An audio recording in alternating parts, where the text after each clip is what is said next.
Իսրայելի հայկական համայնքում տիրող իրավիճակին ծանոթանալու համար կապ ենք հաստատել իսրայելահայ թերթի հիմնադիր Արտյոմ Չեռնամորյանի եւ Իսրայելում ծնված հայ Մաքսիմ Սարգսյանի հետ։ Բարև ձեզ, պարոն Չեռնամորյան, մի փոքր կպատմեք այս պահին որտեղ եք գտնվում ու ինչ իրավիճակ է տիրում։ Այո, բարև ձեզ, այս պահին ես գտնվում եմ Պետրատիկվա քաղաքում, մեր տանը եւ անընդհատ հետևում ենք այդ հավելվածներին, որ մենք ունենք մեր հեռախոսների մեջ, որպեսզի կարողանանք ժամանակին իջնել ռմբապաստարան։ Հայ համայնքի հետ կապված խոսենք, վիրավորների կամ տուժածների հետ կապված տվյալներ կա ու ընդհանրապես ինչ իրավիճակ է տիրում։ Բարեբախտաբար հայերի շրջանում զոհեր ու վիրավորներ չունենք, բարեբախտաբար, եւ իրավիճակը մնում է պատերազմական իհարկե, այս պայծրությամբ Իսրայելում օդը փակ է եւ հնարավորություն չկա Իսրայելի տարածքը լքելու,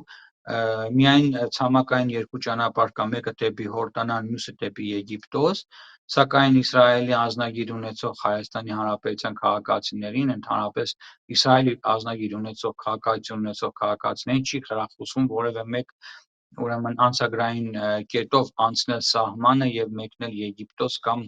Հորդանան։ Պարոն Չեռնամորյան, շատ շնորհակալ եմ ժամանակ տրամադրելու ու հարցը զրույց տալու համար։ Մենք դեռ կապի մեջ կլինենք։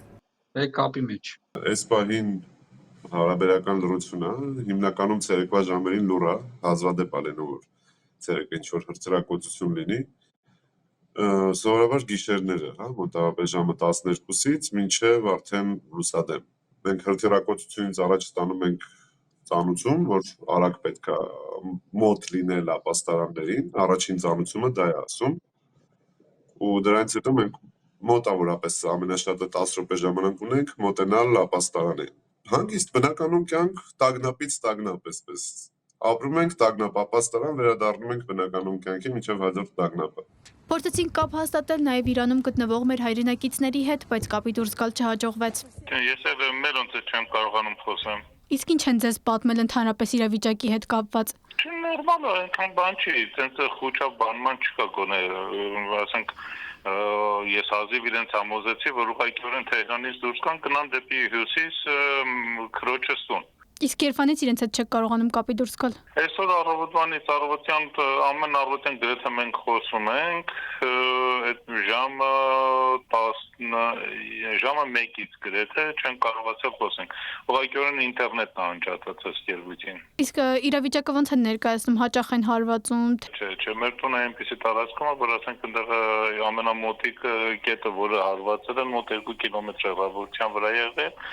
Ամեն օր գրեթե նույն կետը իրենք խփել են, հարվածել են, բայց դրանով հանդերձ էլ նորից իրենց մոտ խոճապանման չի եղել։ Շատ շնորհակալ եմ Վազգեն ջան։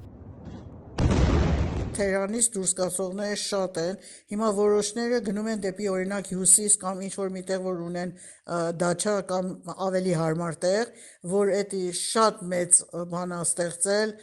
թրաֆիկը, չգիտեմ, խցանման մեջ են մնում ժամեր, 18 ժամ, 20 ժամ, իսկ որոշներն էլ, որ այսինքն ունեն արտասահման գալու հնարավորություն, արդեն սկսել են դեպի դուրս գալ, բայց շատ մարդիկ էլ ունենք, որ որևէ բան էլ, այսինքն այդ միջոցը չունեն կամ վերջին հաշվով մնում են ընդեղ էլ, վերջապես Աստծո հույսով, դեպի Հայաստան գացող արդեն ունեցել ենք, որ հենց այս դեպքերի բերումով գետնով իհարկե եկել են եւ բարեբախտաբար լավ տեղ են հասել,